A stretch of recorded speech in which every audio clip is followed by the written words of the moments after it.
सुबह शाम बदले मन मेरे, हरे ओ मन मेरे। ओम नाम बदले सुबह शाम बदले मन मेरे, हरे ओ मन मेरे।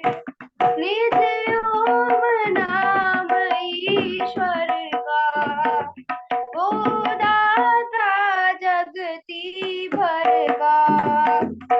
उस पे विश्वास कर, उसकी ही आस कर मन मेरे, हरे ओ मन मेरे। ओम नाम भजले सुबह शाम भजले मन मेरे, हरे ओ मन मेरे। वो सबका पालन हारा, जग में उसका उजियारा। पिता मात वही, सखा भात वही, मन मेरे, हरे ओ मन मेरे। ओम नाम भजले सुबह शाम भजले मन मेरे, हरे ओ मन मेरे। बिन हाथों जगत रचाया, कण कण में तू ही समाया। गाते ज्ञानी गुणी संत योगी मुनि, मन मेरे, हरे ओ मन मेरे। ओम नाम भजले सुबह शाम भजले मन मेरे, हरे ओ मन मेरे। जो चाहे तू सुख पाना, उस प्यारे को ना भुलाना। उससे प्रीत लगा गीत उसके ही गा, मन मेरे, हरे ओ मन मेरे। ओम नाम भजले सुबह शाम भजले मन मेरे, हरे ओ मन मेरे। ओम नाम भजले सुबह शाम भजले मन मेरे, हरे ओ मन मेरे। धन्यवाद। एक बार जोरदार तालियां हमारे साइंस वधावन के लिए। एक छोटा सा बच्चा कक्षा 7वीं में पढ़ने वाला, कितना प्यारा ढोलक और बहुत ही मधुर भजन सुनाता है। प्रतिदिन हमने वादा किया था, जितने आप चाहो उतना समय हम आपको देंगे भजन के लिए। आइए जी, शोभा बत्रा जी, आप भजन बोलिए। बेटा आपके उस पर ढोलक बजाएगा, तबला। हाँ जी। नाम प्रभु, आ रही है आवाज? आवाज आ रही है जी। हाँ जी, चेतावनी भजन है समय का घोड़ा। नाम प्रभु का जप ले रे बंदे, जीवन रह गया थोड़ा रे। सरपट भागा जाए, यह समय का घोड़ा रे, यह समय का घोड़ा रे। नाम प्रभु का जप ले रे बंदे, साइंस साइंस तो तब बेटा तभी साइंस, घोड़ा जब आप भजन रे। बोला कर तभी बजाना है, उनके मन में आ पा रहा हो। सरपट भागा जाए, ये है समय का घोड़ा रे। काम आज का कल पे जो छोड़े, वो कल भी ना पाता है। पछताए फिर लाख बाद में, बीता वक्त नाता है। हाथ में उसके कुछ भी ना आता, दीक्षिणा में जो दौड़ा रे। सरपट सरपट भागा जाए, ये है समय का घोड़ा रे। नाम प्रभु का जप ले रे बंदे, जीवन रह गया थोड़ा रे, सरपट सरपट भागा जाए, ये है समय का घोड़ा रे। नाम कमाना बड़ा कठिन है, नाम गंवाना है आसान, नहीं किसी की बददुआ लेना, गलत करो ना कोई काम, याद करें जग जिसमें खुद को सत्कर्मों से जोड़ा है, सरपट सरपट भागा जाए, ये है समय का घोड़ा रे। नाम प्रभु का जप ले रे बंदे, जीवन रह गया थोड़ा रे, सरपट सरपट भागा जाए, ये है समय का घोड़ा रे, ये है समय का घोड़ा रे। धन्यवाद जी समय देने के लिए। तैयार है जी? ओम। इसके बाद सूबेदार जी तैयार। परम पिता से प्रीत लगा, भव सागर से पार हो जा। परम पिता से प्रीत लगा, भव सागर से पार हो जा। सत्संग में नित्य आया करो, गुण ईश्वर के गाया करो। सत्संग में नित्य आया करो, गुण ईश्वर के गाया करो। मन अपने को शुद्ध बना, भव सागर से पार हो जा। परम पिता से प्रीत लगा, भव सागर से पार हो जा। अंदर है प्रीतम तेरा, मन मंदिर में है डेरा। अंदर है प्रीतम तेरा, मन मंदिर में है डेरा। मन में ज्ञान की ज्योत जला, भव सागर से पार हो जा। परम पिता से प्रीत लगा, भव सागर से पार हो जा। चल रही विषयों की अंधेरी, ज्योत बुझाई जिनने तेरी। इनसे अपना आप बचा, भव सागर से पार हो जा। भाई परम पिता से प्रीत लगा, भव सागर से पार हो जा। नाता परमेश्वर से जोड़, मानव तू बदियों को छोड़। नाता परमेश्वर से जोड़, मानव तू बदियों को छोड़। जीवन वेद अनुसार बना, भव सागर से पार हो जा। परम पिता से प्रीत लगा, भव सागर से पार हो जा। हाँ, भव सागर से पार हो जा। ओम। सूबेदार जी तैयार है बच्चे? सूबेदार जी, ये आईफोन से कम 50 लोग जुड़े हुए हैं, एक बार पर्चा दे दे। जी जी नमस्ते जी। जी जी बताइए अभी सूबेदार। जुड़ रहे हैं जी। चलिए जुड़ जाने दीजिए। आईफोन से ये 50 लोग जुड़े हैं कम से कम 8 समाज से, एक बार पर्चा दे दे भैया। आईफोन,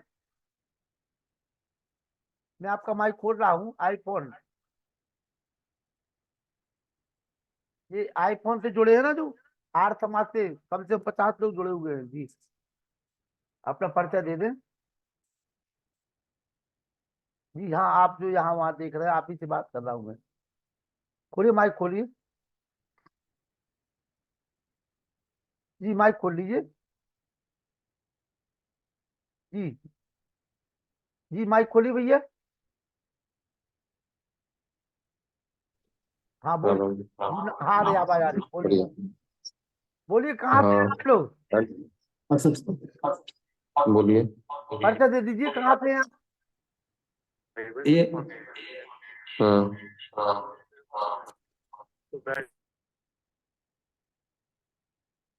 आप अपना परिचय दे दीजिए भैया। चलिए परिचय दे दीजिए, कहाँ से हैं? आर्य सोनू जी, गाँव सालवन जी। सालवन। जी अच्छा अच्छा, मैं समझ गया, ये जो सूबेदार जी ने जोड़ा हुआ है ना। जी जी जी। स्वागत है, समझ गया, मैं समझ गया। चलिए, वही माइक चालू है इस वजह से। आइए मुनि जी। डॉक्टर अजय जी, डॉक्टर अजय जी आ चुके हैं। अजय जी, मुनि जी आप आमंत्रित कर लीजिए। अजय जी आ चुके हैं। ओम ओम, आमंत्रित कर लीजिए। ओम चंडुमित्रास्तम वर्णः तन्नो भवति अर्यमा तन्न इंद्रो बृहस्पति तन्नो विष्णुरुर्मा। परम पिता परमात्मा हमारे आपके हृदय में विराजमान है, इसके लिए सादर नमस्ते करते हुए सभी महान भावों के लिए मातृ शक्ति जिनकी बहनों की उपस्थिति हम लोगों के पास में हो रही थी। और मैं जैसा कि देख रहा हूँ 2-3 दिन से लगातार हमारे सम्मानीय डॉक्टर अजय आर जी, हम सभी लोग सुन पा रहे हैं उनको ईश्वर स्तुति प्रार्थना उपासना के मंत्रों के माध्यम से आज हमारे बीच में पुनः उपस्थित हैं। तो आपका हृदय से आभार व्यक्त करते हुए स्वागत करता हूं आपका कि आप आए और अगले प्रश्न उसको वक्तव्य को अपने हम लोगों के बीच में रखें। विषय को हम लोगों का सौभाग्य रहेगा। हमारे सम्मानीय डॉक्टर अजय आर जी, स्वागत है आपका।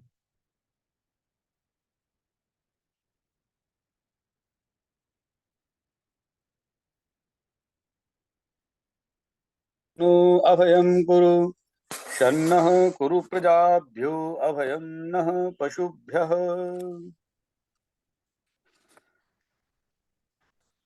आदरणीय मुनि जी और इस वेद गंगा को प्रवाहित करने वाले लखनलाल आर्य जी, समस्त श्रोतृवृंद, पवित्र मातृशक्ति, धर्मानुरागी सज्जनों, प्यारे बच्चों, पिछली 2 चर्चा में हमने ईश्वर स्तुति प्रार्थना उपासना के मनोभावों को हृदयंगम करने का प्रयत्न किया है और 6 मंत्रों तक की व्याख्या मैंने आपके बीच रखी है।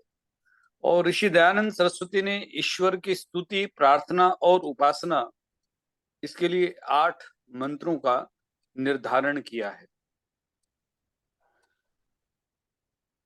महर्षि दयानंद सरस्वती ने जो ये कहें कि उपासना की तमाम जो पद्धतियां हैं, जो अंग हैं, उसमें जो बहुत प्रचलित शब्द थे उसको एक नया आयाम, नई दृष्टि, नया विचार, नया कलेवर, नई व्याख्या देने का प्रयत्न किया।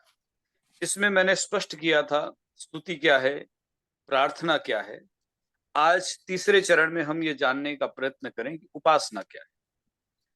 उपासना जो शब्द है वो उप और आसन, इस 2 शब्दों से सिद्ध होता है, जिसका अर्थ है पास बैठ जाना।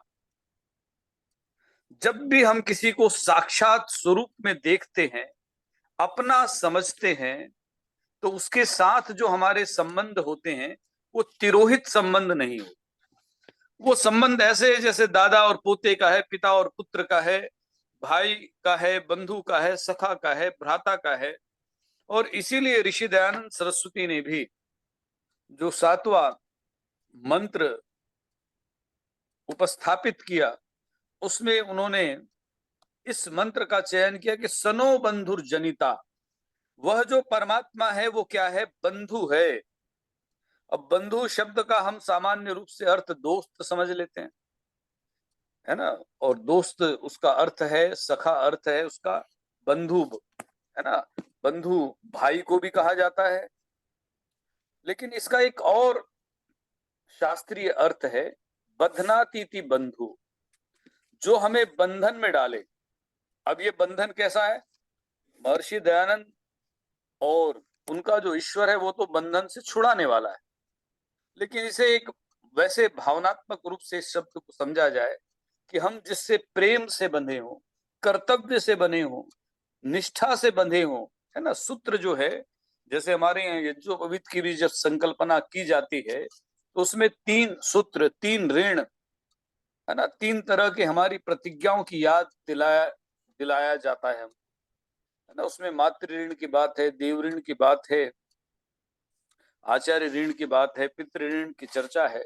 ये जो बंधन सूत्र जो यज्ञोपवीत से आरंभ होता है, वही परमात्मा के साथ जो बंधु शब्द है उसका भी अर्थ है कि अगर हम अपने कर्तव्यों में उन बंधनों को समझने में, है ना, जैसा कि अभी जिस मंत्र का मैंने उच्चारण किया उसमें आया कि भाई अभयम, आप हमें जो है अभयम नः पशुभ्य, कि आप जो है हमें अभय करें, निर्भय बनाएं। और इसमें जब आप देखेंगे यजुर्वेद की ऋचाओं में वाचम ते शुंधामी, तो वहां पर जो पशु का कुछ लोगों ने ऐसी व्याख्या कर दी कि भाई पशु, कल भी हम चर्चा में सुन रहे थे ना कि पशु बलि जो है वेदों में है, और उसका प्रकरण ये दिया वाचन ते शुंधामी के मैं वाणी को शुद्ध करता हूँ, मैं आंख को शुद्ध करता हूँ, मैं पैर को शुद्ध करता हूँ। तो ऋषि दयानंद प्रसंग में बड़ी अद्भुत बात कहते हैं।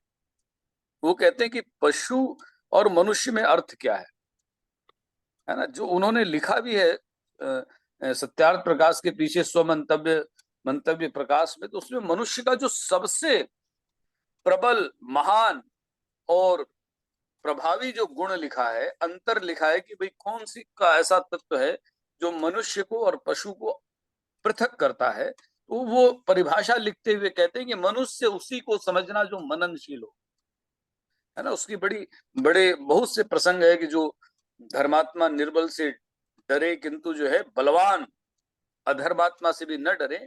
पर उसमें जो सबसे प्रमुख और पहला जो गुण ऋषि दयानंद मानते हैं वो ये मानते हैं कि मननाथ, मनुष्य जो है वो इसलिए है कि मननशील है।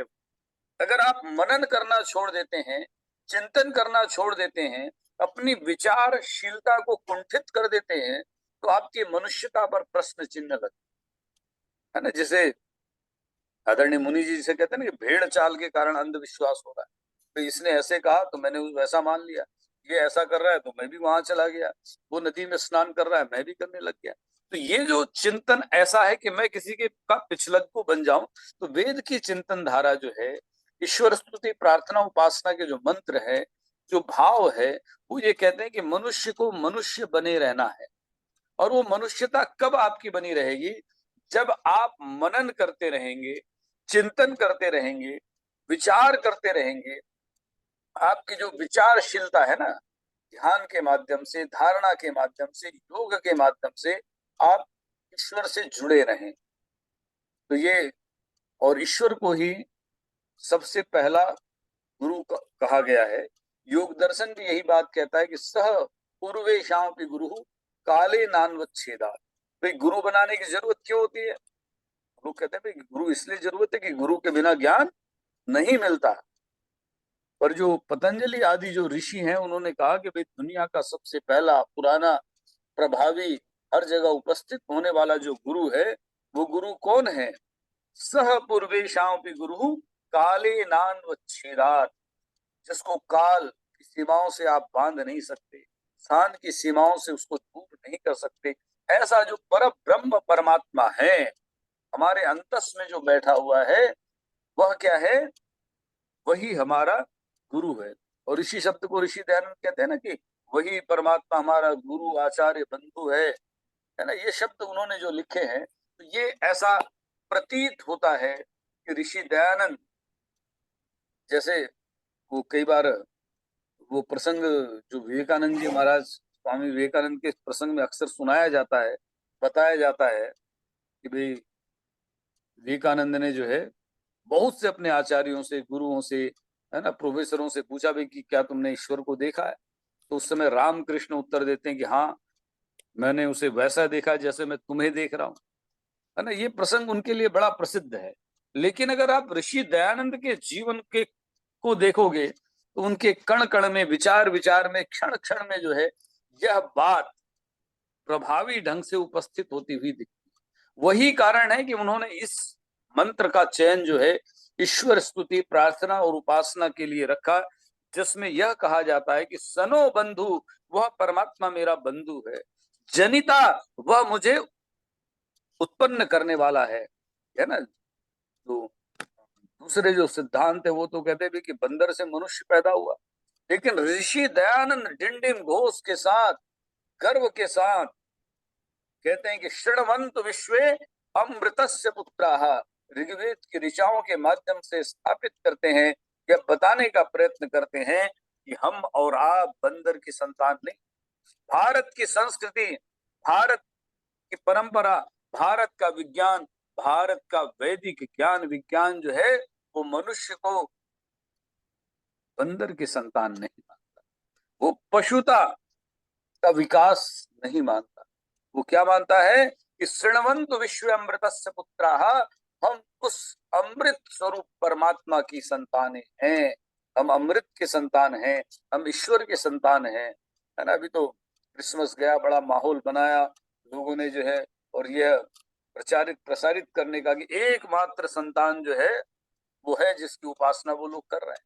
लेकिन हम क्या मानते हैं, भारत की संस्कृति क्या मानती है, वैदिक ज्ञान परंपरा क्या मानती है, वो ये मानती है कि आप और हम सब के सब, यही तो एकात्मता है, यही तो समानता है, यही संदेश है जो विश्व की मानवता को परिपुष्ट करता है, वैश्विक रूप से सबको एक दूसरे के साथ एक समान बनाता है।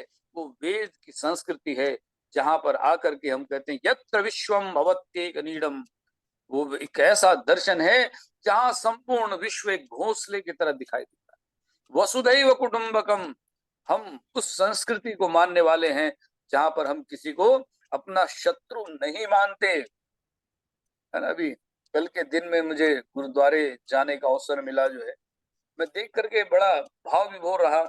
4 साहिबजादों को लोग याद कर रहे थे, फिर मैंने उनकी जीवनी पढ़ी, तो वो कौन सा बलिदान रहा होगा, कौन सी वो प्रेरणा रही होगी कि वो एक 9 साल का बालक, 7 साल का बच्चा जो है, तो ऐसे साहिबजादे जिनको दीवारों पे चुनवाने की सजा दे दी जाती है, वो निर्दयता की कितनी पराकाष्ठा हो।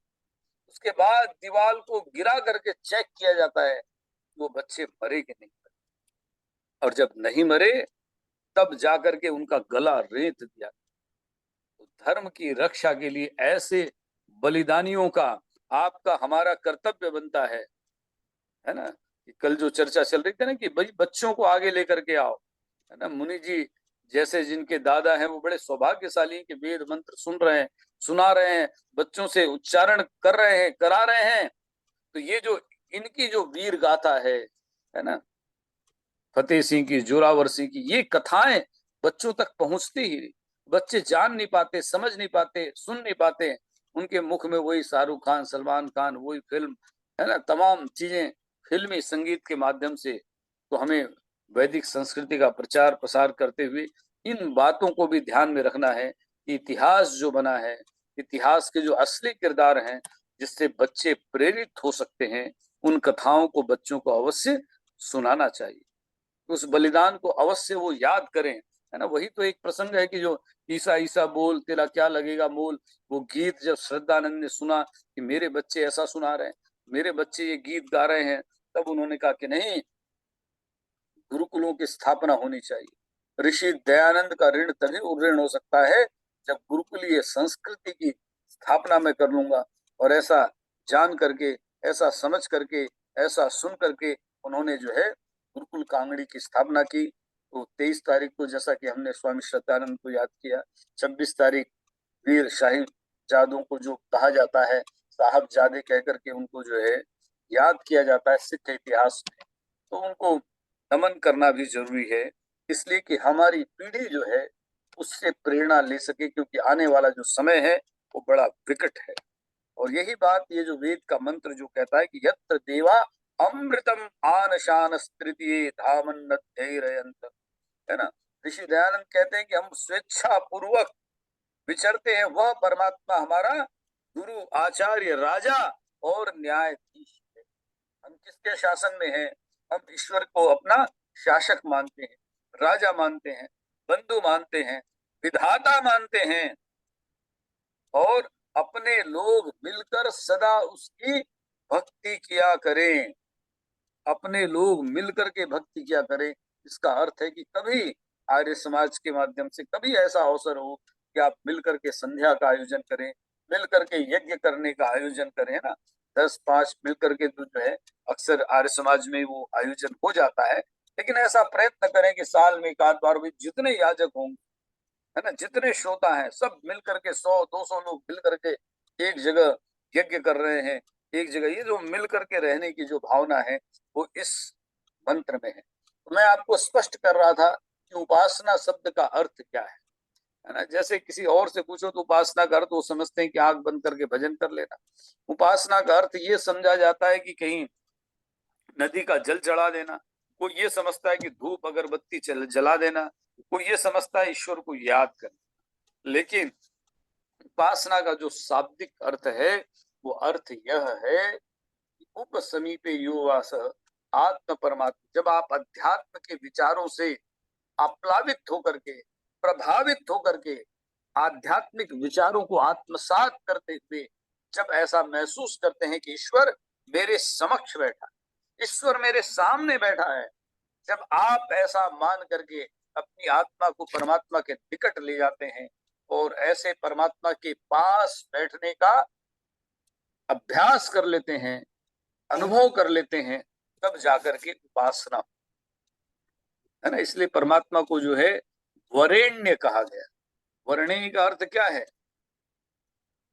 वरेण्य का अर्थ होता है जो वर्ण करने योग्य है, जो ग्रहण करने योग्य है, जिसका रूप अद्वितीय है, जिसके स्वरूप में आकर्षण है, ऐसे परमात्मा को गायत्री मंत्र में वरेण्य कहा गया है।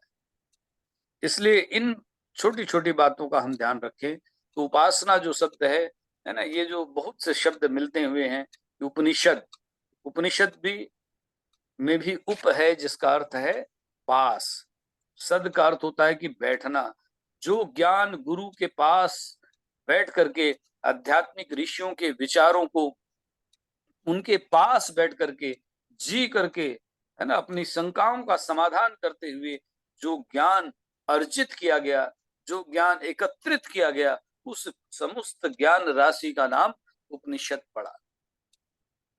और एक शब्द और बड़ा प्रचलित है, उपवास। अब उपवास किसी से पूछो, है ना, पौराणिक जगत में, सनातन परंपरा में ये उपवास शब्द बड़ा प्रसिद्ध है। कहीं मंगलवार का, कहीं सोमवार का, कहीं शुक्रवार का, कहीं शनिवार का, कहीं रविवार का, कहीं गुरुवार का भी उपवास है। भाई आज गुरुवार का उपवास है, आज सोमवार का उपवास है, ये हम सब सुनते हैं। लेकिन अगर किसी को रुक करके ये पूछने लग जाओ, भाई कि जरा ये तो बताओ उपवास का अर्थ क्या होता है, इसी की व्याख्या करते हुए किसी ने लिखा था, उप समीपे यो वास आत्म परमात्मनो, कि आत्मा परमात्मा के बीच जब सामीप्य बढ़ जाए, संबंध बन जाए, तो उपवास घटित होता है। तो उपवास घटता है। उपवास एक स्थिति का नाम है जहां आपकी आत्मा में परमात्मा रचा हुआ, बसा हुआ, साक्षात होता हुआ हमें दिखाई देता है। योग उसका अंग है, अभ्यास है ना, जो अष्टांग योग की चर्चा करते हैं। मैं प्रसंग को दूसरी ओर नहीं ले जा रहा हूँ, सिर्फ इशारा कर रहा हूँ कि ईश्वर की स्तुति हमें समझ में आ जाए। प्रार्थना कलम में उस पर चर्चा की। उपासना शब्द का अर्थ है परमात्मा के पास बैठना।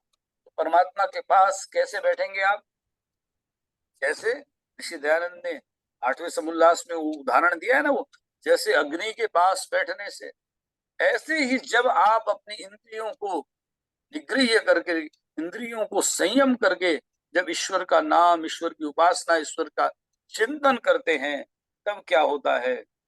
तब जैसे कि मैंने कहा कि जैसे गुरु के पास बैठने से ज्ञान प्राप्त होता है, समस्याओं का समाधान होता है, ऐसे ही ईश्वर के पास बैठने के विचार मात्र से क्या हो जाता है? ईश्वर का ज्ञान, ईश्वर का ऊर्जा, ईश्वर की सकारात्मकता आपके भीतर अवतरित होने लगती। यह संबंध प्रगाढ़ता का संबंध, यह साक्षात संबंध है परमात्मा।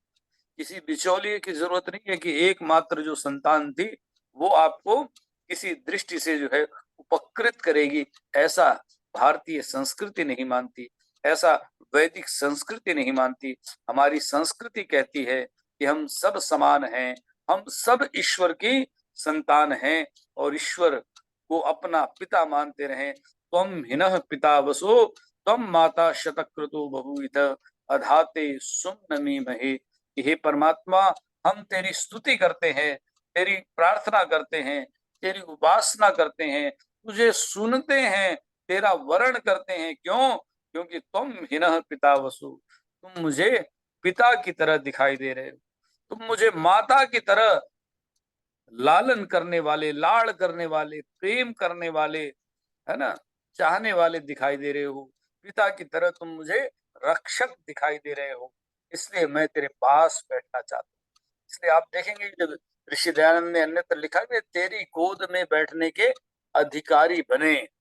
कल भी मैं स्वामी श्रद्धानंद के प्रसंग में चर्चा कर रहा था आपसे, तो मैंने कहा कि जो है जब शंका समाधान हो रहा था, जब चर्चा हो रही थी, तब ऋषि दयानंद ने क्या कहा, भाई विश्वास तो तब होगा जब ईश्वर की कृपा होगी। तो ये ईश्वर की कृपा कब होगी?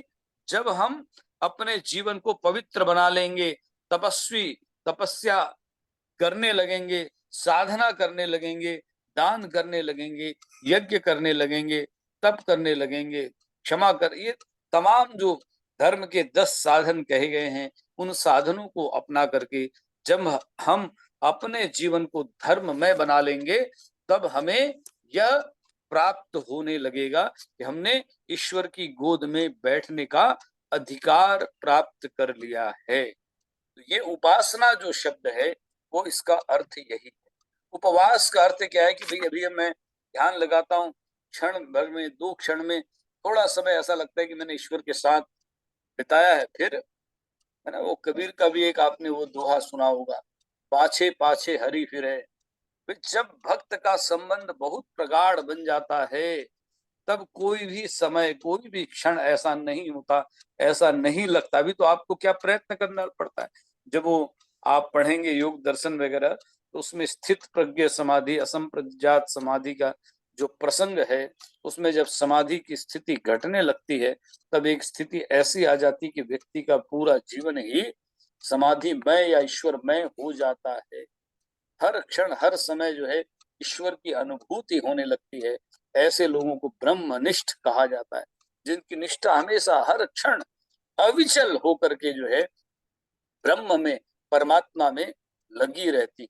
तो ये उपासना, पास बैठ जाना और उपवास, मतलब वो स्थिति इतनी प्रगाढ़ हो जाए कि मैं परमात्मा से एक क्षण मिल करके फिर दूसरी जगह चला जाऊं, ऐसा नहीं। क्योंकि परमात्मा सर्वव्यापक है ना। जब मेरी स्थिति, मिलने का समय हमको निकालना है, परमात्मा तो हमेशा वहां पहुंचा हुआ है। पिछली भी चर्चा में मैंने कहीं सामवेद का वह मंत्र कहा था, ईश्वर कैसे शक्तिमान है, ईश्वर कैसे प्रभावी है। तो उसमें मैंने स्पष्ट किया था कि सामवेद का मंत्र क्या कहता है, दौ सन्य सत्य यत् संचरेते तद्वेद राजा वरुण तृतीय। जब कहीं 2 लोग मिल करके गुप्तगू करते हैं, गुप्त कोई योजना बना रहे होते हैं, तद्वेद राजा वरुण तृतीय, वेद का मंत्र कहता है कि वहां उन 2 लोगों के बीच में भी तीसरा होकर के वह वरुण रूपी परमात्मा जो है पहले से विद्यमान। तो परमात्मा को सर्वव्यापक मान करके ही परमात्मा की उपासना की जा सकती है। परमात्मा को जब हम सर्वव्यापक मानेंगे, तब ही उपवास घटित हो सकता है। इस बात को ध्यान में रखने की जरूरत। और एक प्रार्थना की गई है, जो अंतिम मंत्र है, वह अंतिम मंत्र कहता है, अग्ने नय सुपथा राये, कि परमात्मा मैं तुझसे प्रार्थना करता हूँ। क्या प्रार्थना करता हूँ कि हे अग्नि, वह परमात्मा कैसा है? परमात्मा प्रकाश स्वरूप है। हे अग्नि नय सुपथा, मुझे तो सुपथ से ले चल, मुझे अच्छे रास्ते से। और ये अच्छा रास्ता कौन सा है? तो इसकी व्याख्या करते हुए चाणक्य ने कहीं बड़े सरलता से समझाने का प्रयत्न किया। वो कहते हैं कि महाजनो ये न गतः सपंथा। रास्ता कौन सा है? रास्ता वो नहीं है जो चकाचौंध से दिखाई दे रहा है। तो कह रहे हैं कि रास्ता वो है जहाँ महाजनों, जो हमारे बड़े लोग हैं, जो हमारे पूर्वज हैं, मुनि जी जैसे जो लोग हैं, ये जिस रास्ते पर चले, है ना, धार्मिक व्यक्ति जिस रास्ते पर चल रहा है, हमारे पूर्वज जिस रास्ते पर चल रहे हैं, हमारे मंत्र दृष्टा ऋषि जिस रास्ते पर चले, ऋषि दयानंद ने जो रास्ता हमें दिखाया, अग्ने नय सुपथा, वही पथ है, वही सुपथ है, वही पंथा है, वही मार्ग है, वही अनुकरणीय है, उसी का हमें अनुकरण करना चाहिए। तो वेद का या ईश्वर स्तुति प्रार्थना उपासना का जो 8वां मंत्र है, इसमें सच्चे अर्थों में देखा जाए तो प्रार्थना है। प्रार्थना क्या है? इच्छा है, आकांक्षा है ना, सद विचारों को प्राप्त करने की मानसिक अभिलाषा है। दुर्व्यसन और दुर्विचारों से दूर होने की जो भावना है, वही प्रार्थना है कि हम हर क्षण परमात्मा से यह प्रार्थना करते हैं कि हे परमात्मा, मेरा जीवन पवित्र बना रहे। हे परमात्मा, मेरे जीवन में किसी भी तरह का कलुष्य ना आए, किसी भी तरह का कलुषित विचार मेरे मन को प्रवेश न करे। ऐसे भावों को लेकर के हम आगे बढ़ सकते हैं। इसलिए जो 8वां मंत्र है, ये बड़ा प्रभावशाली है, ये बड़ी प्रार्थनाओं से भरा हुआ है, जो कहता है कि अग्ने नय सुपथारा ये अस्मान विश्वानि देव वयुनानि विद्वान योध्यस्म जुहुराण मेनो भूयिष्ठान्ते नम उक्तिम विदे। बड़ी अद्भुत बात इस मंत्र में कही गई है कि हमने प्रार्थना की कि मेरा जीवन परमात्मा की कृपा से ही, परमात्मा के प्रभाव से ही, परमात्मा के भाव को आत्मसात करके ही सुपथ पर लगा रह सकता है। और जो अंतिम बात जो कही गई है ईश्वर के लिए, कि हम ईश्वर के प्रति विनम्र बने रहें, है ना। हम सबके जीवन में देखा जाए, है ना, विशेष करके चूंकि मैं आर्य समाजी परिवेश को अधिक देखता हूं, तो विनम्रता कहीं ना कहीं हमारे जीवन में कम दिखाई देती। यहाँ ये जो ईश्वर के प्रति ये जो भाव कहा गया है कि बहुत प्रकार की स्तुति रूप नम्रता पूर्वक प्रशंसा सदा किया करें और सर्वदा आनंद में रहे। तो यहाँ पर नम्रता का फल भी ऋषि दयानंद की दृष्टि से बड़ा अद्भुत है। नम्रता क्या देती है आपको? नम्रता आपको आनंद देती है, ऐसा ऋषि दयानंद कहते हैं, मैं नहीं कह रहा। अगर आप नम्र हो जाएंगे, सरल हो जाएंगे, झुक जाएंगे, तो आप अधिक अपने जीवन को आनंदमय बना सके, है ना। बड़े बुजुर्ग बड़ी वो कहावत सुनाते हैं कि जब आंधी आती है, तूफान आती है, तो तिनके का कुछ नहीं होता। वो जो दूब घास है, पतली सी घास जो है, उसका कुछ नहीं होता, बड़ी कमजोर है, जिसको आप थोड़ा सा उठाएं और उंगली से तोड़ सकते हैं, कई भाग उसका कर सकते हैं। और वो जो बड़ा पेड़, बड़ का पेड़ बड़ा लंबा है, चौड़ा है, अकड़ करके खड़ा है, बड़ी ताकत है, हाथी बड़ी मुश्किल से हिलाता है, बड़े वो तूफान में वो पेड़ उखड़ जाता है। कारण क्या है? ये एक शिक्षा है कि हमारे यहाँ एक और कुछ विनम्रता को समझाते हुए एक बात और लोग कहते हैं कि भाई, जब हम अपने जीवन को देखते हैं तो हमारे जो दांत हैं वो क्या होता है, बाद में आते हैं। जीव हमें जन्म के साथ ही मिल जाती है। लेकिन जब आप देखेंगे कि जब हम बुजुर्ग होते हैं या, है ना, कितने ही हो जाए, जीव हमारा साथ नहीं छोड़ते, और दांत जो है वो धीरे धीरे हमारा साथ छोड़ने लगते हैं। मैं उसके वैज्ञानिक कारणों पर बात नहीं कर रहा हूं, मैं एक आध्यात्मिक व्याख्या कर करके सिर्फ उसका संदेश दे रहा हूं कि ये घटना हमें क्या सिखा कि जब आपको बहुत देर तक रहना है, तो जीव की तरह आपको क्या करना होगा? विनम्र, सरल और अपने जीवन को लचीला बनाना होगा। अगर आपने लचीला बना लिया, तो आप ये समझिए कि आपके जीवन का उद्धार हो गया, आपके जीवन का गुणगान हो गया। नहीं तो हम सब क्या करते हैं, है ना, हम सब जब अहंकार से भरे होते हैं, नम्रता नहीं होती, सरलता नहीं होती। अभी मैं व्यवहार भानु पर कुछ कार्य कर रहा था, तो मुझे एक बड़ी बात, अच्छी बात लगी। उन्होंने कहा कि अगर आप बिना बुलाए किसी सभा में जाते हैं, महर्षि दयानंद के शब्द हैं, देखिए, कहते हैं कि बिना बुलाए किसी सभा में जाना और उसके बाद मान सम्मान की अपेक्षा करना, यह मूर्खता का लक्षण। ये ऋषि दयानंद कहते हैं। इस सभा में जाओ तो विनम्र बन करके जाओ, सरल बन करके जाओ, श्रद्धालु बन करके जाओ, सेवक बन करके जाओ, अच्छी बात है ना, हम आर्य समाज के फंक्शन में जाए। लेकिन अगर आप ये चाहते हैं कि मुझे पहली पंक्ति पर जो है जगह मिलनी चाहिए, तो फिर ये है कि उस बात की प्रतीक्षा करें कि आपको आयोजक उस दृष्टि से उस रूप में बुलाएं। तो ये जो सांसारिक थोड़ी सी मैंने बातें कही आपसे, आध्यात्मिक जो इसका पक्ष है कि जब हम विनम्र बनते हैं। एक जगह और एक छोटा सा प्रसंग कल मैंने कहीं पर पढ़ा था कि एक दर्जी जो है वो क्या कर रहा था, वो दर्जी जो है कपड़े सी रहा था और कपड़े की कटिंग करता और उसको कैंची को रख देता और फिर थोड़ा कुछ सिलता, और जब वो सिलने लग जाता, फिर जब उसको लगता कि अब मेरे पास सुई का काम नहीं है, तो उसने एक टोपी पहनी हुई थी सिर पे, जो है उस टोपी पे उसको पहुंचते। अब एक बच्चा देखने लगा, अब देख करके उसने एक सवाल किया, है ना, कि दादाजी रहे होंगे, चाचा जी रहे होंगे। उसने कहा कि चाचा जी ये बताइए, जब आप कपड़े सिल रहे हैं तो सबसे ज्यादा काम तो आप जो है कैंची से ले रहे हो, लेकिन कैंची को आप नीचे रख देते हो, और जो सुई है जिससे थोड़ा सिलते हो, उस सुई को आप अपने सर के पास रखते हो। तो उन्होंने जो बात कही, दर्जी के मुख से जो उपदेश और संदेश देने का प्रयत्न किया गया है, वो बड़ा अद्भुत है, जो इस ईश्वर स्तुति प्रार्थना उपासना के मंत्रों से संबंधित है।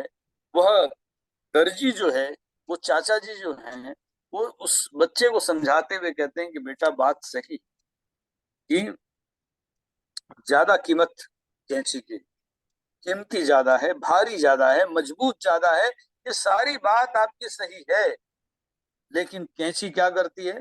कैंची कैंची क्या करती है? कैंची काटती है, अलग करती है एक दूसरे को जो है। और दूसरी तरफ जो छोटी सी सुई है जो 1-2 रुपए में आ जाती है, वो क्या करती है? वो दो लोगों को मिलाती है, वो जोड़ती है। इसलिए संसार में भी जोड़ने वाले का मूल्य अधिक हो जाता है, जोड़ने वाले का मूल्य बढ़ जाता है, काटने वाले का मूल्य कम हो जाता है। तो हम अपने जीवन को इस दृष्टि से बहुत अधिक महत्वपूर्ण बनाएं, बहुत प्रभावशाली बनाएं, जिससे हम ये समझ सकें कि वह हम परमात्मा की संतान हैं। इस बात पर गर्व करना सीखें, इस बात को आत्मसात करना समझें, और ये समझें कि परमात्मा ही, ऋषि दयानंद ने जो 7वें मंत्र के उसमें लिखा कि धामन ध्येयंत, कि वह परमात्मा ही क्या है? गुरु, आचार्य, राजा और न्यायाधीश है। अब परमात्मा को अगर हमने न्यायाधीश मान लिया तो क्या मानना पड़ेगा भाई? ये जो सांसारिक न्यायाधीश हैं, कई बार हम सुनते हैं ना कि फलाना व्यक्ति मिलने गया और ये हुआ, ये प्रभावशाली हुई, ये न्याय नहीं हुआ। लेकिन परमात्मा को तो कल की भी चर्चा में मैंने कहा था, ऋषि दयानंद ने त्रयंबकम कहा, 3 आंखों वाला है वो परमात्मा। और 3 आंखों वाले परमात्मा का अर्थ क्या? वो नहीं कि 2 आंख यहाँ पर है और 1 आंख यहाँ पर मस्तक में हमने बना ली आज्ञा का चक्र में, ऐसा ईश्वर नहीं। ऋषि दयानंद कहते हैं कि उसे त्रयंबक, 3 आंखों वाला इसलिए कहा गया क्योंकि वह भूत, भविष्य और वर्तमान तीनों को जानता है। तीनों को जानता है, इसलिए क्या होगा? तीनों को जानने वाला जो ईश्वर है, वह कभी किसी के साथ अन्याय नहीं कर सकता। तो न्याय की अपेक्षा अगर हम परमात्मा से करते हैं, तो हमें एक गणित, एक फार्मूला, एक सिद्धांत अपने जीवन के लिए लिखना होगा कि पुण्य का फल सुख है और पाप का फल दुख है। ये सीधा सिद्धांत। और अगर आप मोक्ष की इच्छा करते हैं, तो आपको पाप और पुण्य दोनों से ऊपर उठ करके पुण्य भी काम को करें, अच्छे कार्यों को करें, दुनिया का उपकार करें। और इसलिए करें निस्वार्थ भाव से, निष्काम होकर के जब आप कार्य करते हैं, तो वह आपको मोक्ष की योग्यता दिला देता है। ऋषि दयानंद के जीवन को जब आप देखेंगे, तो ऋषि दयानंद कई बार बिलखते हुए दिखे, कई बार रोते हुए दिखे। मैं रात को उठकर रोता हूँ जब सारा आलम सोता है ना। एक दर्द जिगर में उठता है, एक दर्द जिगर में उठता है। ये जो बातें ऋषि दयानंद के संबंध में लिखी गई है, एक हुक दिल से, एक हुक सी दिल में उठती है, एक दर्द जिगर में उठता है। मैं रात को उठकर रोता हूँ जब सारा आलम सोता है। तो ऋषि दयानंद के हृदय में वो करुणा थी, ऋषि दयानंद के हृदय में मानवता के प्रति वह प्रेम था, प्रेम का भाव था, जो उनको रोने के लिए मजबूर करता था। जब उन्होंने वो प्रसंग आपने सुना होगा कई बार, जब उन्होंने विधवा स्त्रियों की स्थिति को देखी कि वो गंगा में जो है कफन तक को जो है अपने बच्चे के उसके शव को बहा करके जो है ले रही होती है और कफन को रख लेती है कि मेरे ये काम आए। तब उन्होंने विधवा उद्धार की बात कही, अछूतोद्धार की बात कही। ऋषि दयानंद सच्चे अर्थों में इस संसार, इस दुनिया के उद्धारक महापुरुष हैं। और ये हम सब की विडंबना है कि आज 200वीं जयंती पर हम ऐसे उनके 200 कार्यों को दुनिया के सामने रखें, 200 जगह तक जो है ऋषि दयानंद के लोगों तक उनके विचारों को ले जाने का प्रयत्न करें। तो शायद हम ऋषि दयानंद के महनीय व्यक्तित्व से कुछ लोगों को रूबरू करा पाएंगे, कुछ लोगों को उसकी जानकारी दे पाएंगे। तो ये जो ईश्वर स्तुति, प्रार्थना और उपासना का जो अंतिम भाग है, अंतिम पड़ाव है, उसमें उन्होंने बड़ी अद्भुत बात लिख दी है कि हम ईश्वर के प्रति विनम्र बने रहें। और जब ये बात आती है कि ईश्वर के प्रति विनम्र बने रहना है, तो उसका अर्थ क्या होता है? ईश्वरीय ज्ञान के प्रति विनम्र बनेगा, ईश्वरीय लोगों के प्रति। मैं एक जगह भक्ति का वो नारद सूत्र कहीं पर पढ़ रहा था जो है, उसमें मुझे एक बात बड़ी अजीब लगी जो आर्य समाजी बुद्धि में सीधे तौर पर घुसी नहीं। बाद में जब मैंने अपने गुरुदेव से पूछा तब उन्होंने शंका समाधान किया। तो उसमें ये लिखा कि जब भक्ति आपको प्रभावित करती है, या भक्ति के लाभ, भक्ति की सिद्धि, भक्ति का गुण क्या है, तो उसमें लिखा है कि आप जब भक्त बन जाते हैं, ईश्वर की कृपा मिलने लगती है, तो उसका आध्यात्मिक फल या लक्षण क्या है? वो कहते हैं कि ऐसे व्यक्ति को क्या होता है?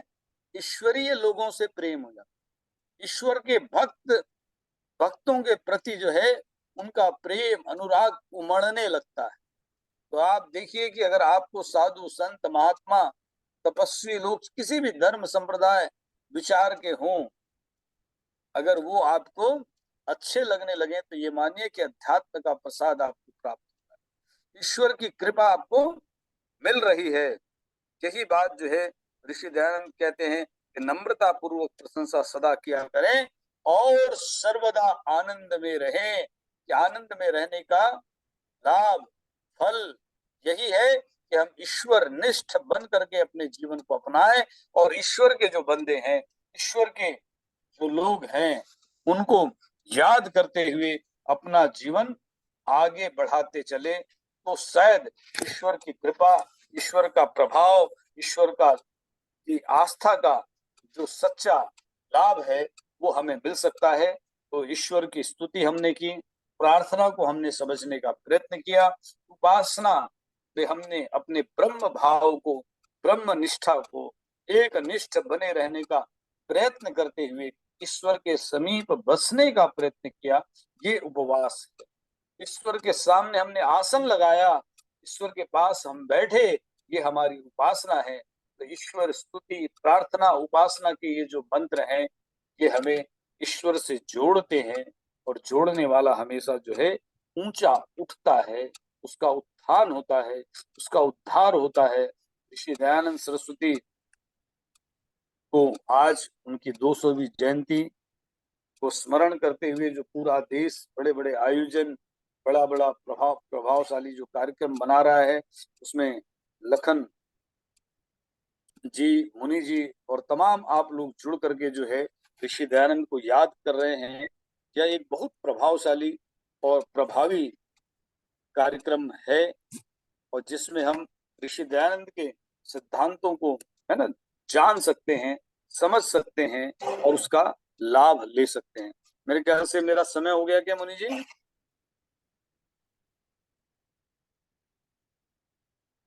हेलो, समय हो गया मेरा? हाँ जी, अभी 2-3 मिनट और आप बोल लीजिए। अच्छा, ठीक ठीक। तो ये और जो यदि आपके पास विषय और है तो और थोड़ा समय मिल जाएगा आपको, अभी समय है। जी धन्यवाद। तो ये जी। जो बात है ना, अक्सर क्या होता है कि एक प्रसंग में कहीं पर पढ़ रहा था, जब ये वयम श्याम पतयोरेणाम धनैश्वर्यों के स्वामी बने हम, जब व्यक्ति का अंतिम जो जीवन आता है ना, जहां पर यहाँ ईश्वर को भ्राता के समान सुखदायक, ये ऋषि दयानंद सरस्वती अपने शब्दों में लिखते हैं कि वह ईश्वर कैसा है, भ्राता के समान सुखदायक। और एक जब चाणक्य ने जब ये बात कही तो वो बड़ी अद्भुत बात लिखते हैं कि धर्म ही भ्राता है। एक तो संबंध ये है जो सांसारिक है ना, एक जो सिक्के हैं जिसको हम एकत्रित कर लेते हैं। हमारे यहाँ बात आती है ना कि लोक की और परलोक। तो ये जो यज्ञ है, अध्यात्म है, ईश्वर स्तुति प्रार्थना उपासना के जो मंत्र हैं, ये हमें क्या सिखा रहे हैं? लोक से परलोक की तैयारी कर। एक तो आदमी जब मृत्यु हो गया वो सीधे बात कह देते हैं भाई कि परलोक चला गया। जो पिछले प्रसंग में कहीं मैंने शायद सुनाई भी थी ये बात कि हमने जितने सिक्के इकट्ठे किए, जितना धन, जितनी प्रॉपर्टी, जितना वैभव हमने एकत्रित किया है, ये सारे वैभव कहाँ पर काम आते?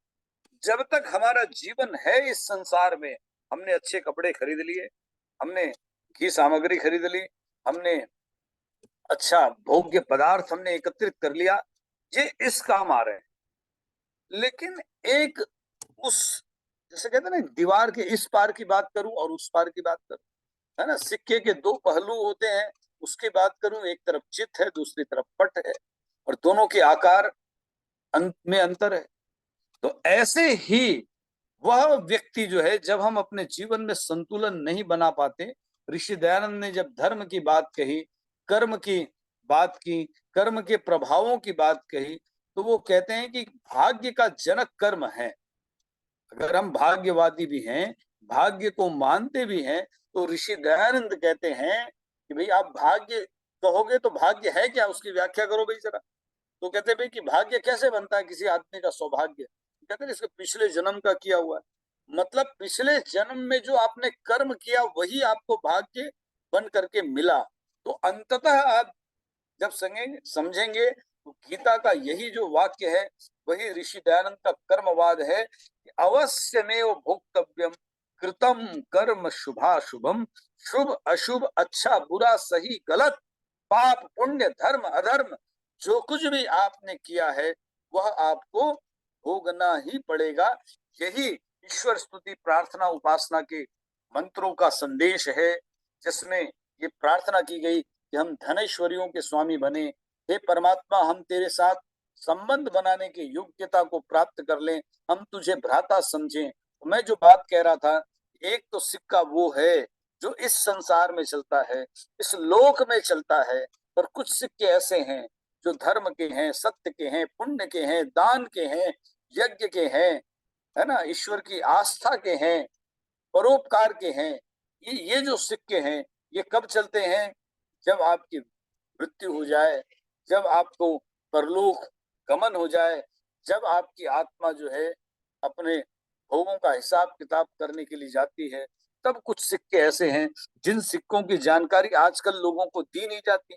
आज की युवा पीढ़ी को जानकारी है ही नहीं।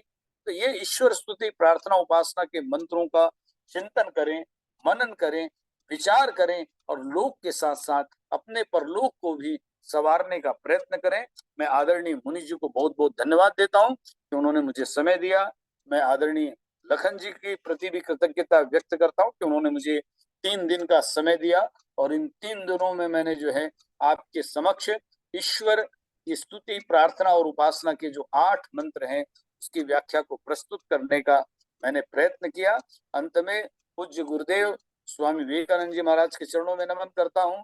आर्य समाज के संस्थापक, हम सबके प्रेरणा स्रोत, हम सबके ये कहें कि जो है गुरुकुल के जन्मदाता, श्रद्धानंद के गुरु, आर्य समाज के उद्धारक, आर्य धर्म संस्कृति के पुनः प्रसारक, या ये कहें कि जो ब्रह्मा से लेकर के जैमिनी पर्यंत जो परंपरा थी, और जो आकर के जो है अविरल धारा उसकी बहाने वाले उस महान संत पूज्य स्वामी दयानंद सरस्वती जी महाराज के चरणों में नमन करता हुआ अपनी वाणी को विराम देता हूँ। आप सबके प्रति कृतज्ञता व्यक्त करता हूँ।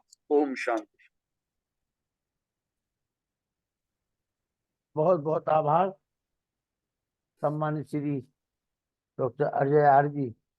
सूबेदार जी, बच्चे तैयार है? सूबेदार जी,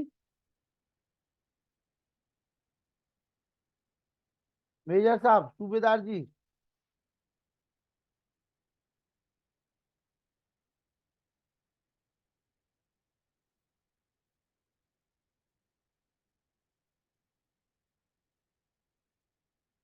चलिए आइए। डॉक्टर व्यासचंद्र शास्त्री जी, केवल 2 मिनट, 2 मिनट केवल। धन्यवाद। ओम यतो यतः समीहसे ततो नो शन्नः कुरु प्रजाभ्यो अभयं नः पशुभ्यः। ओम शांति शांति शांति। अभी हम लोगों ने सम्माननीय आचार्य डॉक्टर अजय आर्य जी के सारगर्भित ईश्वर स्तुति प्रार्थना उपासना के मंत्रों का व्याख्यान श्रवण किया है।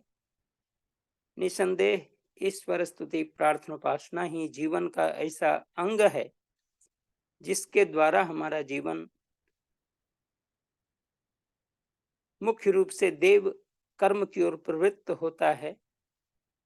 हम पितृकर्म से ऊपर उठकर देव कर्म में प्रवेश करते हैं और देव कर्म में प्रवेश करने के बाद हम ईश्वर के प्रति आस्तिकता का भाव उजागर करते हैं। निसंदेह इन्हीं भावों को लेकर महर्षि देवदयान जी महाराज ने संस्कार विधि के अंदर और पंच महायज्ञ विधि के अंदर इस 8 जो मंत्र की व्याख्या हम लोगों ने श्रवण की, इनकी व्याख्याओं में यह भाव यही है कि हम अपने जीवन को आस्तिक बनाएं। जो लोग गणेश पूजा प्रथम करते हैं, बहुत सारे लोग कहते हैं कि आर्य समाज में गणेश पूजा नहीं होता। हमने कहा भाई गणेश तो परमात्मा का ही नाम है। जो सारे संसार के जो गण हैं, पक्षी गण, पशु गण, औषधि गण, वनस्पति गण, जितने भी गण हैं, इन समस्त समूहों का नक्षत्र गण, ये सब जो हैं इनके समूहों का वो मालिक है, इसलिए परमात्मा का नाम गणेश है। और गणेश की प्रथम पूजा हो, इसके लिए महर्षि देवदयान जी महाराज ने उस निराकार निर्विकार अनादि अनुपम सर्वाधार परमपिता परमेश्वर को ही प्रारंभ में, सब कर्म के प्रारंभ में, यज्ञ कर्म के प्रारंभ में इसके पाठ करने के लिए विधान दिए हैं। यही हमारी गणेश पूजा है और निसंदेह प्रथम हम लोग इसी को कहते हैं, करते हैं। यही ईश्वर स्तुति प्रार्थना उपासना का मुख्य भाव है। इस लक्ष्य को हम लोग यदि करते हैं तो पौराणिक को हम जवाब दे सकते हैं कि हमारी, आप लोग जो गणेश करते हैं वो तो काल्पनिक गणेश की पूजा करते हैं, लेकिन हम लोग तो वास्तविक परमात्मा जो गणेश स्वरूप है, उस महान परमपिता परमेश्वर को स्मरण करते हैं मंत्रों के द्वारा। यह भाव हम पौराणिक जगत के अंदर बिखेरना चाहते हैं ताकि वो हमारी नकल करे, हमारी ओर आवे। और यही लक्ष्य है इस मिशन का कि वैदिक धर्म का प्रचार और प्रसार उनके बीच भी हो, जो पौराणिक जगत के लोग हैं वो इनसे प्रभावित हों और प्रभावित होकर के ईश्वर स्तुति प्रार्थना उपासना के मंत्रों का पाठ करना प्रारंभ कर दें। प्रत्येक यज्ञादि कर्मों में, प्रत्येक मांगलिक जो भी कार्य है उसमें इसकी शुरुआत करें। और यही हमारी वैदिक सनातन पद्धति है जिसको हम लोगों ने श्रवण किया। बहुत बहुत धन्यवाद। हमने आज के वक्ता और परसों 3 दिनों के लगातार के वक्ता को श्रवण किया, बड़ा आनंद आया। ओम शांति शांति शांति।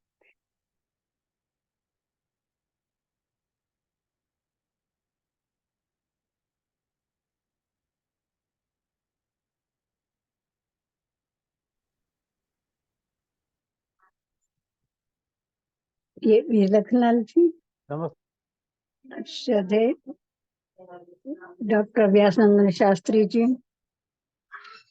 माननीय अजय, हमारे प्रमुख वक्ता आचार्य अजय जी, और मेरे भाई अनिल वीर जी, भाई सुधीर जी, विमलेश जी, व अन्य ओमपाल जी जो भी मुझे नजर आ रहे हैं, श्रद्धेय मुनि जी, आप सबको मेरा सादर नमन। आज प्रार्थना मंत्रों में बहुत सुंदर वर्णन करके प्रभु की उपासना के विषय का विशेष ज्ञान हमें देने का प्रयास किया है। इससे संबंधित मैं चंद लाइनें आपके सामने प्रस्तुत करना चाहती हूँ, अगर 1 मिनट का समय है तो। वीर जी, बोल दीजिए, बोल दीजिए। हे अग्नि, ज्ञान प्रकाश रूप, तुम ही तो सुपथ दिखाओगे। धन के अर्जन करने हेतु मगधार धर्म पे हमें चलाओगे। ना लोभ के जाल में कभी फंसे, लालच की कीचड़ में न धसे। तप त्याग की वृत्ति बतला कर यज भावना हमें सिखाओगे। तुम तो प्रभु बसे हो कण कण में, क्या भाव बसे हैं तन मन में। दो शक्ति पाप कुटिलता से ले टक्कर हमें जिताओगे। हृदय में प्रभु तेरा ध्यान रहे, जीवन में सदा सुख शांति बहे। संकल्प लिया प्रभु प्रेरित हो, हमसे उसको निभाओगे। हे अग्नि ज्ञान प्रकाश रूप, तुम ही तो सुपथ दिखाओगे। धन के अर्जन करने हेतु मग धर्म पे हमें चलाओगे। ओम इति ओम। धन्यवाद प्रिय वीर लखनलाल जी, आपने समय दिया। मुनि जी। ओम ओम एकोवती सर्वभूतांतरात्मा एकम रूपम बहुधाया करोति। तमात्मस्थम ए अनुपश्यन्ति धीरा तेषां सुखम शाश्वतम नैत्रेषाम्। यह हम जो विद्यमान पदार्थ देख रहे हैं और चराचर में जड़ या चेतन, ये कहा है कि ये स्वच्छंद नहीं है। कोई भी कर्म करने में तो स्वतंत्रता है, लेकिन प्रकृति पदार्थों को स्वच्छंदता नहीं है। वो एक बहुत अच्छी शक्तिशाली सत्ता के अनुशासन में बंधे हुए अपने अपने कार्य कर पा रहे हैं। जीवात्मा को तो स्वतंत्रता है कर्म करने की, लेकिन फल भोगने की भी कोई स्वतंत्रता नहीं उसको। कर्म का फल तो उसको जो परमात्मा देगा उसी के अधिकार हमको मिलेगा। तो ऐसे उस परमात्मा के लिए, और हमने जब देखा, किसी कवि ने कहा है, एक ही साधे सब सधे सब साधे सब जाए, जो तू सींचे मूल को फूले फले अघाए। कहीं और भी कहा गया है, सब आए इस एक में डाल पात फल फूल, रहमन पीछे क्या रहा गए पकड़ी जब मूल। और हम क्या कर रहे हैं, हमारे सम्मानीय डॉक्टर अजय आर जी 3 दिन से स्तुति प्रार्थना और उपासना तो परमात्मा के ऊपर ही प्रकाश डाल रहे हैं। और वास्तव में परमात्मा को जो पकड़े बैठा हुआ है, समझ रहा है, पकड़ना तो है ही नहीं, वो तो स्वयं हमारे अंदर बाहर उत्प्रोत हो रहा है। तो उसके लिए जो जान पा रहा है, या उसके स्तुति और उपासना प्रार्थना के लिए जो उसके भावों को समझ पा रहा है, उसको बहुत कुछ प्राप्त हो पा रहा है।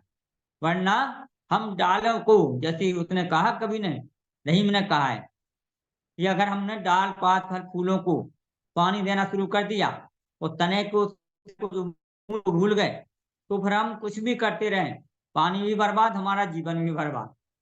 तो हमारा लक्ष्य होना चाहिए कि हम उस मूल को सींचें, और फल फूल पत्ते तो हमें सब कुछ प्राप्त होते चले जाएं। जो भी प्रकृति में है, जो भी हमें महापुरुषों के माध्यम से मिल रहा है, वो केवल और केवल परमात्मा की महती अनुकंपा से ही हमें मिल पा रहा है।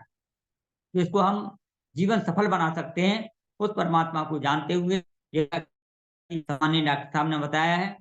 और अभी हमारे सम्मानीय साथ में माता चंद्रकांता जी, और जिनको भी अभी समय होगा तो समय मिलेगा, मैं सबको देख रहा हूँ। सुधीर जी हैं, गंतल जी, अनिल जी हैं, विमलेश कुमार जी हैं, हमारे सूबेदार मेजर जी हैं, और मातृशक्ति और सभी लोग। इसका भाग्योदय हो जाए, किसके तरफ लाठी खुल जाए लखनलाल जी की, तो आप भी अपनी अमृत वर्षा हम लोगों को ऊपर कर सकते हैं। वो सूबेदार जी। जी नमस्ते जी। नमस्ते जी, आज मैं आचार्य जी को थोड़ा कम सुन पाया हूँ। जो दो जो मंत्र रह गए थे, सैनो बंधुर जनिता और अग्नि नय सुप्ता, तो वैसे जो पिछले जो सुने हैं, कल सुने थे, परसों सुने थे, बहुत ही अच्छा उन्होंने जो उनका डिटेल में बताया है और काफी कुछ समझ में आया है। बाकी हम भी अपना उससे, जैसे मान लो कोई बुक लेकर के, मेरे पास बुक है स्वामी जगदीश्वरानंद जी की लिखी हुई, तो उनसे मैं पढ़ता रहता हूँ। आज मैं इसी में लगा रहा कि भी मैं अपने साथियों को, जैसे कल मैं वादा किया था भी जोड़ूंगा, तो आज मैं जोड़ा भी ओमपाल आर्य जी स्क्रीन पर हैं, और एक दो शायद वो निकल गए हैं। बाकी आपका बहुत बहुत धन्यवाद। ऐसे ही मैं सहयोग करता रहूंगा और करूंगा। ओमपाल जी से मेरा निवेदन है कि वो जरूर साथ में लगें, रोज जुड़े, बहुत अच्छे अच्छे विद्वानों के विचार सुनने को मिलेंगे, और मैं इनको को जोड़ने की कोशिश करूंगा। आर्य जी, सभी को नमस्ते, धन्यवाद जी। आज आपने अपना वादा निभाया और कम से कम जी 20-25 आपसे लोगों प्रेरणा ली, आर्य जी आपसे प्रेरणा ली है। बिल्कुल आज आपने 20-25 लोगों को जोड़ा, हम देख रहे सुन रहा हमारे से। बहुत जी बहुत बधाई आपके लिए, बहुत बहुत आभार आपका। जी जी, धन्यवाद जी, धन्यवाद। आप जैसे विद्वानों का ये प्रेरणा, विद्वानों की प्रेरणा है, उसी से आगे चले। हम तो सैनिक हैं, हुक्म के चाहिए वो ऐसा करेंगे जी। जी धन्यवाद। ओमपाल जी 2 शब्द बोल दें। ओमपाल जी। ओमपाल जी सो गए लगता है। नहीं नहीं, सो नहीं रहे हैं, जग रहे हैं। आपने जिनको जगाया वो सो नहीं सकते हैं। जी ओमपाल जी।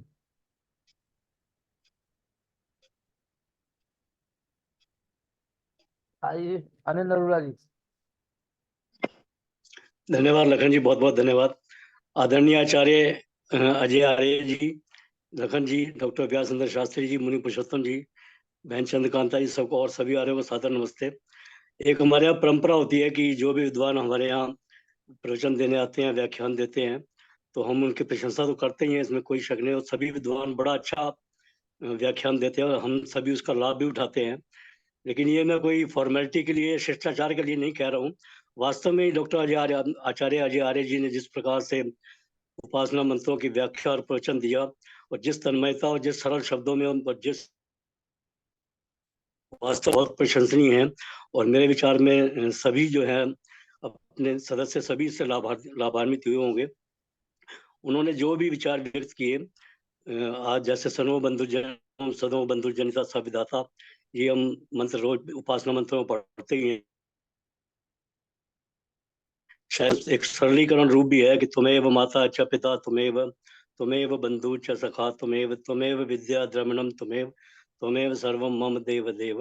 वो हम बचपन से भी बोलते आ रहे हैं, लेकिन जो इन्होंने इस विषय में जो व्याख्यान दिया है वो वास्तव में बहुत अच्छा है। और ये इन्होंने बहुत अच्छा कहा कि व्यक्ति को विनम्रता होनी चाहिए, ईश्वर के प्रति लगाव होना चाहिए। अगर ईश्वर के समीप हम जाते हैं, उसकी उपासना करते हैं, तभी हमारा जीवन सफल हो सकता है और हम वैदिक मूल्यों की स्थापना तभी कर सकते हैं। कई बार ऐसा होता है कि कोई व्यक्ति हमारे पास बैठा है और हम उससे बात कर रहे हैं, लेकिन हमें मालूम ही नहीं कि कौन बैठा है, कौन हमारे पास है, कौन नहीं है। जब तक हमारी फीलिंग उसके लिए नहीं होगी तब तक हम उसको नहीं समझ पाते हैं। तो ईश्वर के प्रति भी जब तक हमारी फीलिंग नहीं होगी, जब तक हमारे मन में ये भाव नहीं होगा कि हम ईश्वर के बच्चे हैं, ईश्वर हमारे पिता हैं और ईश्वर ही हमारे लिए सब कुछ है, हमें ईश्वर की उपासना करनी है, उनके साथ रहना है, उनके ही गुण धारण करने हैं, तब तक हम ईश्वर का न तो प्रेम पा सकते हैं, न ईश्वर की कृपा मिल सकती है। तो ये आवश्यक है कि हम ईश्वर की कृपा पाने के लिए ईश्वर के सानिध्य में रहें और हमेशा ही उनका, ईश्वर का ध्यान रखें।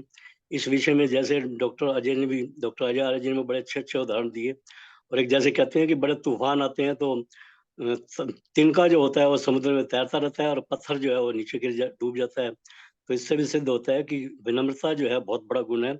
इसलिए ये नहीं है कि कोई छोटा है तो उसकी कोई मूल्य नहीं है, जो बहुत बड़ा व्यक्ति है उसकी कोई भारी है तो उसकी वैल्यू ज्यादा है, ऐसा कुछ नहीं होता। और सूर्य भी है, सूर्य हमें प्रतिदिन ऊर्जा और प्रकाश देता है। और आप देखिए कि सूर्य सुबह रोज उगता है और शाम को रोज जो है डूब जाता है, डूब गया, खत्म हो गया, सूर्य की असफलताएं हो गई। सूर्य अगले दिन फिर उसी उत्साह से फिर उगता है सुबह और हम उससे फिर प्रेरणा प्राप्त करते हैं। ऐसे ही हमें अपने जीवन में भाव रखना चाहिए कि अगर हम कोई कार्य कर रहे हैं और जैसे लखनलाल जी हमारे लगातार पुरुषार्थ में लगे रहते हैं, तो हम भी कोई अपना पुरुषार्थ बनाए रखें। अगर इसमें कोई असफलता भी आती है, सूर्य की तरह नीचे भी हम गिरते हैं, तो वो फेल्योर नहीं है। असफलता तभी होती है जब हम गिर के उठते नहीं है। अगर हम गिर के दोबारा उठते हैं तो वो सफलता ही है। तो सफलता का राज ये है, इसलिए हमें उसी इन चीज़ों को ध्यान में रखना चाहिए। और डॉक्टर आपने बहुत बहुत समय दिया मुझे, बहुत धन्यवाद लखन जी, धन्यवाद। बहुत बहुत आभार रघुलाल जी। आइए बेटा शांति पाठ करें। ओम नमो शांति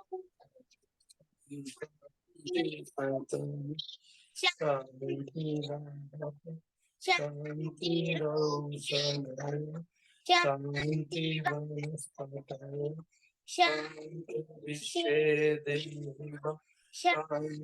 ब्रह्म शांति सर्व शांति शांति शांति शांति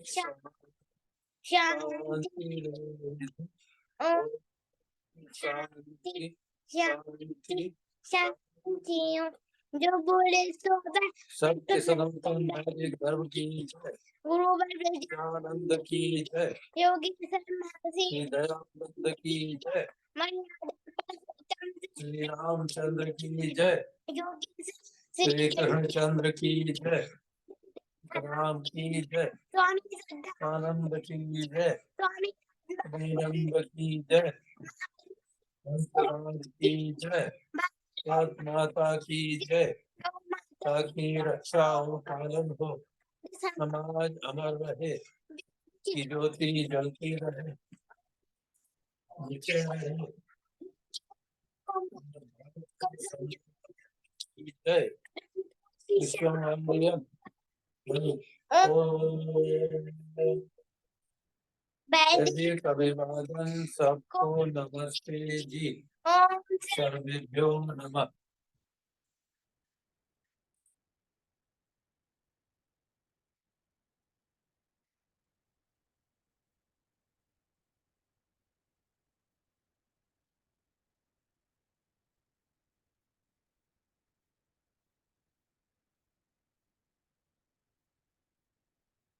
सभी को सादर नमस्ते, शुभ रात्रि। कल मुलाकात करते हैं।